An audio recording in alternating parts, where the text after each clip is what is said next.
మానవ జన్మ యాదృచ్ఛికమని అనుకుంటే సరికాదని పండితులు చెప్తున్నారు. ప్రయత్నం లేకుండానే మానవ జన్మ లభించింది అనుకుంటే పొరపాటు. మన పుట్టుక, మన తల్లిదండ్రులు, మన కర్మలు అన్నీ కూడా మనం ఎంచుకున్నవి అంటున్నారు. అది కూడా పుట్టుకకు ముందే నిర్ణయించబడిన విధంగానే జరిగిందని కూడా వివరిస్తున్నారు. అంటే మన ఈ పుట్టుకకు, వృద్ధికి, జీవితం గడుస్తున్న దానికి సంపూర్ణంగా మనమే కారకులం. అంటే ప్రతి వ్యక్తి ఈ భూమి మీదకు తన రాకకు సంబంధించిన ఏర్పాట్లు, దారులు ముందే రూపొందించుకున్నాడని అర్థం. జన్మ ఎత్తకుండా జన్మకు సంబంధించిన పనులన్నీ ఎలా చేసుకోగలమనేది ఆశ్చర్యకరం. మరి స్వీయ ఎంపిక అందుకు కారణమా? ఇదెలా సాధ్యం? అసలు ఇలా ఎలా చేసుకోగలమని ఆలోచిస్తే, తెలుసుకోవాలని ప్రయత్నం ఉంటే ఈ వీడియో మీకు సమాధానం చెప్తుంది. విని చూసి మీరు కూడా మేధోమథనం చేసి స్వయంగా అనుభూతి చెందే ప్రయత్నం చేస్తారని భావిస్తూ ఇందులోని తాత్విక చింతనను పరిశీలిద్దాం.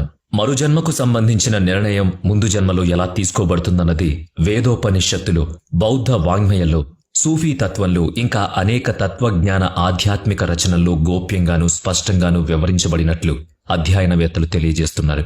ఇటువంటివి జనసామాన్యానికి అర్థమయ్యే భాషలో, సులువుగా గ్రహించే తీరులో వివరించడం కోసమే సాధు పురుషులు అనేకనేక కారకాల్లో జన్మించారని మనం గమనించాలి. వేమన, తులసీదాస్, కబీర్, సూరదాస్, అబ్దుల్ రహీం, తుకారాం, నామదేవ్, చైతన్య మహాప్రభు ఇటువంటి కోవకు చెందిన సాధు మహాత్ములు. వారి బోధల్లో ఆ భక్తి, తత్వ, జ్ఞాన వైరాగ్యాలు పట్టుతేనే అంత మధురంగా, కొబ్బరి నీరంత తేటగా అర్థమవుతూ ఉంటాయి. అనేక రూపాలుగా లేదా గుణాలుగా కనిపించే వ్యక్తి ఒక్కటిగా, ఆ ఒక్కరే భిన్నమైన గుణాలుగా కనిపించే తత్వాన్ని మీరిప్పుడు తెలుసుకోబోతున్నారు. మనకు ఒక సూక్తి ఉంది కదా, ఏకం సత్ విప్రాహ బహుదా వదంతి అని. అంటే ఒకటే సత్యాన్ని పండితులు పలు విధాలుగా దర్శిస్తారు అని అర్థం. ఆ ఏకత్వంలోని బహుళత్వాన్ని అర్థం చేసుకోగలిగితే అరటిపండు ఒలిచినంత సులువుగా మీ జీవితం మీకే స్పష్టమవుతుందంటారు ఆలోచనపరులు.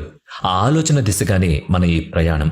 అయితే ఈ ప్రయాణం మనకై మనం ఇప్పుడు ఎంచుకున్నది కాదనేది ప్రాథమిక అంశం. మనలోని జీవం అంటే ఆత్మ ముందుగానే దాన్ని ఎంచుకుంది. జన్మించిన వెంటనే ఆ స్పృహను కోల్పోతున్నాం కనుకనే మరలా మనల్ని మనం తెలుసుకోవడానికి లోతుగా ఆలోచించాల్సి వచ్చింది. అది తెలిస్తే, అవగతమైతే మన జీవన విధానాన్ని చక్కదిద్దుకోవచ్చనేది దీని సారాంశం. భూమి మీది అన్ని రకాల మతాల్లోనూ, ధర్మాల్లోనూ ఈ ఆత్మ జ్ఞానం, జన్మ రహస్యవాదం తాలూకు ప్రస్తావనలు, సుదీర్ఘ చర్చలు, గుణాత్మక వివరాలు ఉన్నాయి. మరి సామాన్య ప్రజలకు వీటిని చేర్చే బాధ్యత ఎవరు తీసుకున్నారు అంటే యోగులు. తమ తపస్సు సాధన ద్వారా ఆ పరమ సత్యాన్ని దర్శించిన దాన్ని గ్రంథస్థం చేసి శిష్యులకు వివరించి ఆ జ్ఞానం నేల నాలుగు దిక్కులా వ్యాప్తి చెందేలా తగు ఏర్పాట్లు చేశారు. ఆత్మ యొక్క మరుజన్మ ప్రస్తుత జన్మలోని కర్మలను బట్టి, ప్రస్తుత జన్మలో వారి బుద్ధి వికాసాన్ని బట్టి నిర్ణయించబడుతుందనేది మూల సూత్రం. కాబట్టి ప్రస్తుత జన్మ గత జన్మ తాలూకు వాసనల ఫలితమని భూమి మీది అన్ని ధార్మిక గ్రంథాల్లోనూ చెప్పబడింది. కాస్త సులువుగా చెప్పుకోవడం కోసం ఒక వ్యక్తిపరంగా మనం ఈ వివరణను కొనసాగిద్దాం. మీ కుటుంబ సభ్యులు, మీ స్నేహితులు, మీ ఇతర బంధాలు అన్నీ మీరు ఎంచుకున్నవే. అవి మరలా వేర్వేరు రూపాల్లో కొనసాగుతున్నాయి. బ్యాంక్ పాస్బుక్ లో పేజ్ నిండిపోతే తర్వాతి పేజీలో పైన మీ సొమ్ము క్యారీ ఫార్వర్డ్ అని ఆ మొత్తం ఎంతో ప్రింట్ అయ్యాక తర్వాతి లావాదేవీలు ప్రింట్ అవుతాయి కదా, అలా అనుకోండి.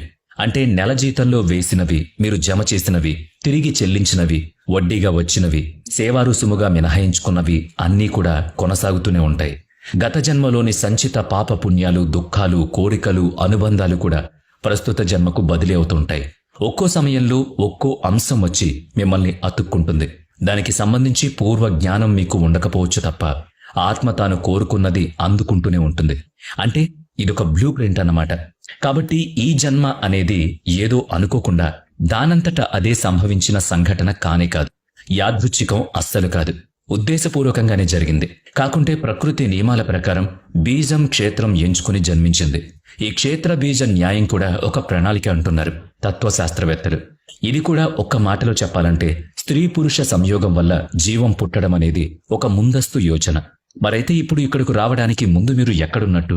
అంతకు ముందు ఇంకెక్కడున్నట్టు? తత్పూర్వం మరెక్కడైనా ఉన్నారా? అసలు భూమి మీద జన్మించడానికి మునుపటి మీ అస్తిత్వం ఏమిటి? ఇది ఎప్పుడైనా ఆలోచన కలిగిందా? అలా ఎప్పుడైనా ఆలోచించారా చెప్పండి. మీరు ఏ ధార్మిక అవతారాల్లోనో జీవించి ఉండుంటారా అని కాస్త మేధోమథనం చేసేందుకు ప్రయత్నించండి. స్థలకాలాలను అధిగమించిన ప్రదేశం ఈ సృష్టిలో ఉందని నమ్మితే అది లోకాతీతమైన కారణలోకమని పిలువబడుతుందని తెలుసుకోండి. అయితే అక్కడ భూమి మీద మాదిరిగా శరీరంతో కూడిన జన్మ ఉండదు. సరిహద్దులు లేని శక్తి క్షేత్రం అది. అక్కడ మీరు ఒక శక్తి మాత్రమే, ఒక చైతన్యం మాత్రమే. శరీరం అనే బాహ్య స్పృహ లేని లోకాతీతమైన చైతన్య శక్తి స్థితి ఉండదక్కడ. భయం, సందేహం, అహంకార భావనలు లేని స్థలం అది. ఉన్నదల్లా అంతులేని శాంతి, ప్రేమ మాత్రమే.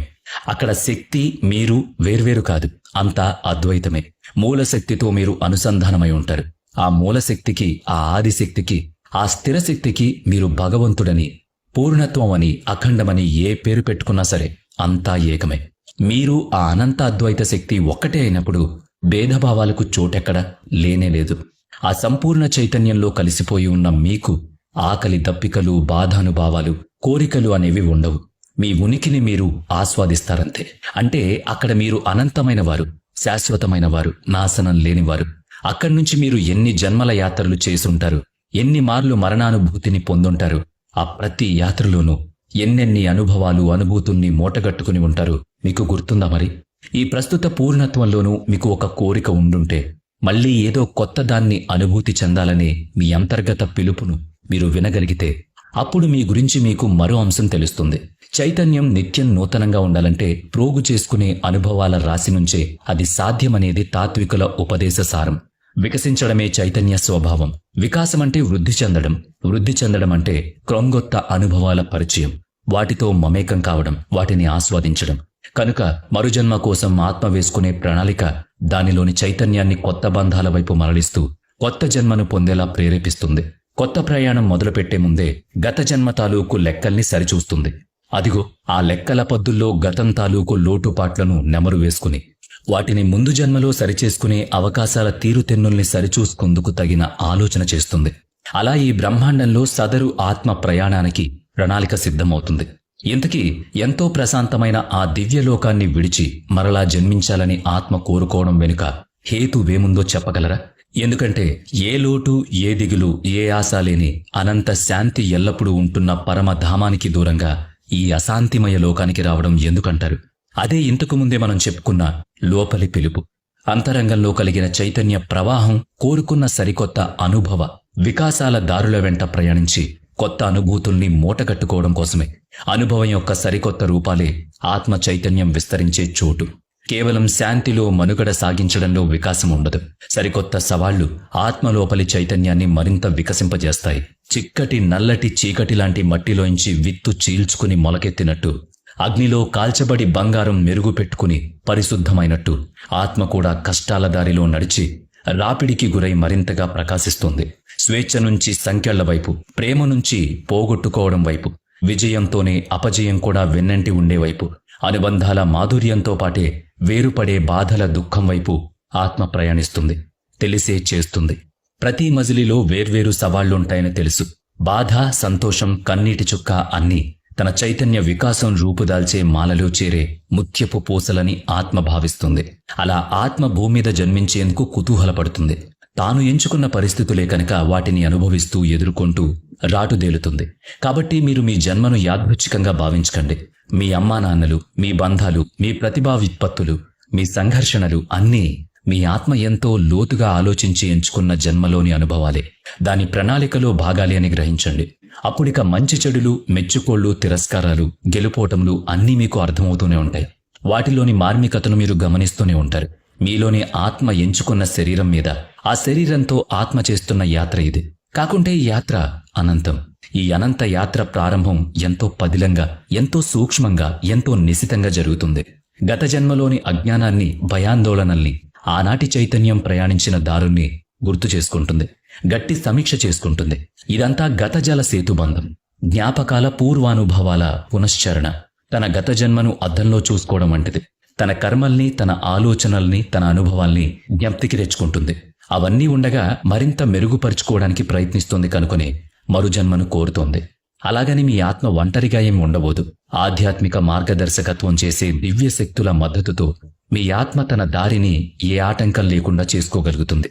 ఆ దివ్య శక్తులు ఆత్మ ఎంచుకున్న మరుజన్మ తాలూకు భావి జీవితాన్ని దాని చైతన్యానికి అర్థమయ్యేలా ఒకసారి దర్శింపజేస్తాయి. ఎదుర్కొనే సవాళ్లు, అనేక అవసరాలు, వేర్వేరు బంధాలను ఆత్మ చైతన్యానికి తెలిసేలా చేస్తాయి. ఆత్మ వికాసం చెందడానికి వీలైన మార్గాన్ని ఎంచుకోవడానికి ఈ ప్రక్రియ దోహదం చేస్తుంది. అప్పుడు మీ ఆత్మ తన క్షేత్ర బీజాల్ని, అంటే తల్లిదండ్రుల్ని ఎంచుకుంటుంది. తన బంధాలను, దేహాన్ని, సంస్కృతిని, సమయాన్ని, తనకు అవసరమనుకున్న ప్రత్యేక సామర్థ్యాలతో పాటు సవాళ్లను సైతం తానే ఎంపిక చేసుకుంటుంది. అంటే శక్తియుక్తులతో పాటు బలహీనతలను కూడా ఆత్మ ముందుగానే ఎంచుకుంటుంది. మీరు ఏ అనారోగ్యాలని, ఏ దుఃఖాల్ని భరించాలో, ఏ ప్రేమను అనుభూతి చెందాలో కూడా ముందుగానే ఎంపిక చేసి పెట్టుకుంటుంది. ముందే చెప్పుకున్నాం కదా, ఇదంతా ఒక ప్రణాళిక, ఒక బ్లూ ప్రింట్. ఇందులో మారుదల ఉండొచ్చు, అంటే అవాంతరాలన్నమాట. వాటికి సిద్ధపడే యాత్ర మొదలవుతుంది. మరి ఈ యాత్రకు దిశానిర్దేశం చేసే నియమాలు ఏమన్నా ఉన్నాయా అన్నది చూద్దాం. ఇవన్నీ కర్మను అనుసరించనివే అని చెప్పబడింది. మరి కర్మ అంటే ఏంటి? ఏమిటంటే ప్రతి కార్యం, ప్రతి భావన, ప్రతి ఆలోచన ఒక శక్తి వనరు. సదరు శక్తికి నాశనం లేదు. ఆ శక్తి ఇప్పుడు గాని ఓ అంతర్గత పిలుపుగా మరుజన్మలో కాని తిరిగొస్తుంది. విత్తులోంచి వృక్షం ఉద్భవించి ఫలాలనిచ్చినట్లు మీరు ప్రేమ బీజం నాటితే ప్రేమ అనే పంట పుడుతుంది. ద్వేషమనే విత్తనం నాటితే చీడలతో కూడిన పంట పుడుతుంది. అదే కర్మ అంటున్నారు. ఏది ఏ భావంతో చేస్తే అటువంటి ఫలితమే తిరిగొస్తుందో అదే కర్మ. అయితే ఆత్మశిక్ష సమక్షంలో తన పనుల తాలూకు ఫలితాలను గ్రహించగలుగుతుంది. ఇదిగో దీన్ని స్వీకరించు, ఇదిగో దీన్ని విసర్జించు అని కర్మ ఆత్మకు నేర్పిస్తుంది. ప్రస్తుత ఈ జీవితం మీ గతయాత్రల ప్రతిబింబం అంటున్నారు ఆధ్యాత్మికవేత్తలు. నేటి అనుభవాలు గత కర్మల ఫలితాలని మీరు గ్రహించకపోవచ్చు. ఆనాటి మీరు చేయూతనిచ్చిన వారు నేటి మీకు తోడుగా రావచ్చు.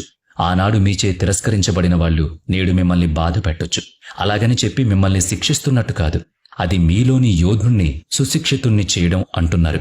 అది మిమ్మల్ని అభివృద్ధి చేయడం, తీర్చిదిద్దడం అన్నమాట. అందుకే మనం ముందుగా చెప్పుకున్న సంగతిని మరోమారు గుర్తు చేసుకోండి. నేటి మీ కర్మఫలాలు గత జన్మ తాలూకు సంచితాలు అని. అప్పుడు పోగేసుకున్న వాటి ఫలితాల్ని ఇప్పుడు ఈ జన్మలో మీరు అనుభవిస్తున్నారు. మంచైనా చెడైనా ఇక ప్రారబ్ధ కర్మ అనేది ఒకటి ఉంటుంది. అది ఈ జన్మలోని కర్మానుభవం. అంటే ఇప్పుడు మీరు చేసే మంచి పని, వేసే మంచి అడుగు మీ భావి జీవితాన్ని వెలిగిస్తుంది. ప్రతి కఠిన సమయము ఒక అనుభవమే. ఆ ప్రతి అనుభవం పోగేసుకునే జ్ఞానమే. ఆ జ్ఞానమే ఆత్మ అందుకుంటున్న కర్మ ఫలితం. అందుకనే చేసే కర్మలు ఆత్మకు సంకెళ్ళు కావని, అవి అనుభవాల సోపానాలని, వాటిపై నడిచి జ్ఞానమనే పూర్ణత్వం వైపు ఆత్మ ప్రయాణిస్తుందని వివరిస్తారు. ఈ మీ ఆత్మ తన ప్రయాణ మార్గంలో ఎదురయ్యే కొన్ని ఆత్మలతో అత్యంత దగ్గరతనాన్ని ఏర్పరచుకుంటుంది. ఈ అనుబంధం కొత్త అనుభూతులను పొందడానికి, ఎదగడానికి, వికసించడానికి ప్రయోజనకరంగా మారుతుంది. మీ తల్లిదండ్రులు, జీవిత భాగస్వామి, స్నేహితులు, చివరకు మిమ్మల్ని బాధ పెట్టిన వారితో సహా మీరు ఆత్మిక సంబంధం ఏర్పడుతుంది. కొన్ని ఆత్మలు మీకు తోడుగా ప్రయాణిస్తే మరికొన్ని సవాళ్లు విసురుతూ ఉంటాయి. కొన్ని ప్రేమను పంచుతాయి, మరికొన్ని కఠిన పాఠాలను నేర్పిస్తాయి. అంటే ప్రతి పరిచయం వెనుక ఏదో ఒక పరమార్థం ఉంది. మీలోని సామర్థ్యం, మీలోని ఓరిమి, మీలోని అధ్యయన శక్తి, మీలోని వివేచన, మీరు చేసే విచక్షణ, మీరు కనపరిచే ప్రేమ, ఇవన్నీ మీ శక్తిని మీకు ఎరుకపరిచే సందర్భాలను సృష్టిస్తాయని తెలుసుకోండి. ఇందాకనే చెప్పుకున్నాం, మీ ఆత్మ ఒంటరి ప్రయాణం చేయడం లేదు. మీ ఆత్మ ముందుగానే ఎంచుకున్న విధంగా ఏర్పడిన అనుబంధాల తాలూకు ఆత్మల సమూహంతో కలిసే మీ ఆత్మయాత్ర కూడా కొనసాగుతూ ఉంటుంది. ఇలాంటి ఆత్మ సమూహాలు పలు జన్మల వరకు కలిసే ప్రయాణిస్తాయి. అయితే వాటి రూపాలు, స్థానాలు మారొచ్చు. ఒకసారి అమ్మగా, మరోసారి నాన్నగా, ఇంకోసారి మిత్రునిగా, మరెప్పుడో మీకు ప్రత్యర్థిగా ఆ ఆత్మల పాత్రలు మారుతూ ఉంటాయి. ఆ ప్రతి పాత్ర తన స్వభావంతోనే ప్రవర్తిస్తూ మీ ఆత్మకు అనుభవాల్ని నేర్పిస్తూ ఉంటుంది. కనుకనే మీరు భౌతిక రూపంలో ఎవరినైనా కలిసినప్పుడు పరస్పరం ఏదో సంబంధం, అనుబంధం ఉన్నట్టు మనకు తోస్తుంది. మాటలతో చెప్పలేని ఆ అనుబంధం మీ ఆత్మకు సంబంధించింది. మీ ఆత్మ ప్రయాణం మొదలైనప్పుడు తోడుగా వచ్చిన ఆత్మల సమూహానికి సంబంధించింది. భౌతిక దూరాలు ఈ లోకంలో సహజం. కానీ మీ ఆత్మకి అనుబంధం మాత్రం ఎల్లప్పుడూ కలిసే ఉంటుంది. మీ ఆధ్యాత్మిక ప్రయాణంలో ఈ అనుబంధాలు, కలయికలు విడదీయరాని భాగాలు. ఇవి ఎంతో పవిత్రమైనవి కూడా. అంతటి పవిత్రత కలిగిన ఆత్మల మార్గదర్శనం లభించడం మీ ఆత్మ చైతన్యానికి దోహదం చేసే విషయమే. మార్గదర్శకత్వం వహిస్తున్న ఆత్మల శక్తి దివ్యంగా ఉంటుంది. మీ ఆత్మకు సరైన తోవను చూపించడమే వాటి పరమ కర్తవ్యం. మీ బలాలు, బలహీనతలను మీకు అవగతమయ్యేలా చేయడం వాటి విధి. మీకు ఎదురుకానున్న పరీక్షలను, మీ అవకాశాలను అర్థం చేసుకుని మీకు అర్థమయ్యేలా చేస్తాయి. మీ సరికొత్త యాత్రలో మీతో కలిసి ప్రయాణిస్తాయి. మీ ఆలోచనల్లో భాగమవుతాయి. గత జన్మ తాలూకు యాత్రానుభవాల్ని మీకు గుర్తు చేస్తూ ఉంటాయి. అసంపూర్ణంగా ఉండిపోయిన గత జన్మ కర్మల పునరుక్తి దోషం నుంచి కాపాడేందుకు తగిన సూచనలిస్తూ ఉంటాయి. ఇక్కడ గమనించండి, ఆ ఆత్మలన్నీ మీకు సరైన మార్గదర్శనం చేయడం కోసమే ప్రయత్నిస్తూ ఉంటాయి. మిమ్మల్ని బలోపేతం చేయడానికే తప్ప నిందించి శిక్షించడం వాటి పని కాదు. మీ ఆత్మ చైతన్య వికాసం కోసం మీరెంచుకున్న మరుజన్మలో మీకు సహాయ సహకారాలు ఉండడానికే మీతో పాటుగా వచ్చిన మీ అనుబంధాల ఆత్మలు అవి. కాబట్టి ఆలోచన మీదే, ఆచరణ మీదే, ఏ నిర్ణయమైనా మీదే. భూమి మీద శరీరధారణ చేసిన మీకు మీ ఆధ్యాత్మిక జగత్తులోని ఆత్మలు నేరుగా కనిపించవు, కానీ మీ ఆత్మకు మాత్రం సమీపంగానే ఉంటాయి. సమయ సందర్భాల్ని బట్టి సంకేతాలిస్తూ ఉంటాయి, స్వప్నంలో కనిపిస్తూ ఉంటాయి. ఆకస్మిక సంఘటనల ద్వారా మీ సందర్భ శుద్ధిని ప్రేరేపించి జాగృతం చేస్తూ ఉంటాయి. జీవిత గమనంలో నిరాశ, స్పృహ, నిర్లిప్తత, నిస్సత్తువులకు లోనైనప్పుడు మీరు ఒంటరివారు కారని, మీ ఆధ్యాత్మిక అనుబంధాలు, ఆత్మలు ఆదరణతో ఆదుకోవడానికి సిద్ధంగా ఉంటాయని గుర్తుంచుకోండి. వాటి సంకేతాలను అందుకుని అర్థం చేసుకోవడానికి మీరు సంసిద్ధంగా ఉండాలంతే. అయితే మీరు మీ మనసు మాట వినాలి, మీ అంతరంగ సంచలనాల్ని గ్రహించగలగాలి, మీ ఆలోచన తరంగాల్ని వాటితో అనుసంధానం చేయగలగాలి. ఆ దివ్యాత్మల అస్తిత్వాన్ని మీరు ఆవాహన చేసుకోవాలి. ఇక్కడ మీకు మరొక విషయం చెప్పాలి. మీ ఆత్మ ఒక ప్రణాళికతోనే మరుజన్మ ఎత్తిందన్నది ఎంత వాస్తవమో, ఇక్కడ ఈ భౌతిక రూపంలో మీరు మీ ఆత్మ చెప్పినట్టుగానే కట్టుగా నడిచి తీరాల్సిందే. ఇలాంటి కఠిన నియమావళి లేదనేది వాస్తవమే. అంటే మీరు స్వతంత్రులు. మీ ప్రయాణ మార్గాన్ని మీరు స్వేచ్ఛగా ఎంచుకోవచ్చు. కష్టాల నుంచి పారిపోవాలా, వాటిని ఎదుర్కొంటే నేర్చుకోగలవా అన్నది మీ చేతుల్లోనే ఉంది. మీ కర్మ మీరు ఎలా నిర్వచించాలనుకుంటున్నారో అలా అనుసరించడంలో మీకు పూర్తి స్వేచ్ఛ ఉంది. అది ప్రేమ మార్గమా, ద్వేష మార్గమా అన్నది పూర్తిగా మీ ఇష్టం. కాబట్టి మీ భవిష్యవాణి, మీ జాతక పత్రం, మీ పూర్తి జీవితం గురించి సంపూర్ణ వివరణ ఇవ్వలేవు. మీ స్వంత ఇష్టానిష్టాలు చెల్లుబాటు చేసుకోవచ్చు. చూసారా, మీ ఆత్మ ఆడుతున్న ఆట ఇది. జన్మ ఎత్తడానికి ప్రణాళిక వేసుకుంది, మళ్ళీ సొంత ఇష్టాల్ని పాటించుకోమని చెప్తోంది. అంటే రాతి మీద చెక్కిన వ్రాతలాగా కాకుండా నీటి ప్రవాహంలాగా మీ ఆలోచనల్ని, భావనల్ని మీ కర్మల ద్వారా నిర్ణయించుకోవచ్చు. జీవితం ప్రతి మలుపులోనూ మీరు మీకు నచ్చినట్లుగా చేసుకున్న కర్మ ఫలితాలనే మీరు పొందుతున్నారు. అదేమిటి, ఆత్మ ముందుగానే అన్నీ బ్లూ ప్రింట్ వేసుకుని మరీ జన్మించింది కదా, అయినా కూడా మనకు స్వేచ్ఛ ఉందేంటి అంటారా? ఉంది. సరే, ఆత్మ వేసుకున్న ప్రణాళిక ఈ భౌతిక జన్మలో మన జ్ఞాపకంలోకి రావడం లేదెందుకని మీరెప్పుడైనా ఆలోచించారా? ఆ దిశలో ఆలోచించే ఉంటారు కదా. అవును, జన్మిస్తూనే మీ మీద అది మరుపు అనే పరదాను కప్పుతుంది. మరి మీ గత జన్మ వాసనలు మీకు గుర్తుండే అవకాశం లేకుండా అజ్ఞాతం అనే పొరను కప్పుతుంది. అలా జరగడం మీ మంచి కోసమే. మీ గత జన్మ, అప్పటి కర్మలు మీకు జ్ఞాపకం ఉంటే ఇక మరు జన్మలోనూ మీరు నేర్చుకోవడానికి నూతన అనుభవాలు, సరికొత్త అనుభూతులు ఉండవు. ఎందుకంటే బాధ ముందే గ్రహిస్తే, తగిలే ఎదురు దెబ్బలు ముందే తెలిస్తే ఇక వాటిని మనం మనస్ఫూర్తిగా అనుభూతి చెందలేం కదా. కనుకనే ఆ జ్ఞానం లేని అజ్ఞానపు పొర మిమ్మల్ని ఆవహిస్తుంది. విషాద సంతోషాల్ని, కష్ట సుఖాల్ని అనుభూతి చెందించుతుంది. స్వయంగా వాటిని బేరీజు వేసుకోమంటుంది. కొత్త అనుభవాల్ని పోగు చేసుకోమంటుంది. ఇదంతా చేసేది ఎవరంటే ఈ జన్మను కోరుకున్న మీ ఆత్మ. మిమ్మల్ని మీరు మళ్లీ తెలుసుకునేలా ప్రోత్సహించేది స్వయంగా మీ ఆత్మే. జన్మించాలి, అనుభవించాలి, సంపాదించాలి, బ్రతుకు సమరంలో పాఠాలు నేర్చుకోవాలి, పోరాడాలి. ఇదే జీవన సౌందర్యం. అయితే ఆత్మ సంకేతం మాత్రం మీతో ఉంటుంది. అంతకుముందు చెప్పుకున్నట్టుగా స్వప్న సంకేతాలనిస్తుంది. ఆ దాటున మీ మనస్సులో ఏదో మెరుపులాంటి ఆలోచనను కలిగిస్తుంది.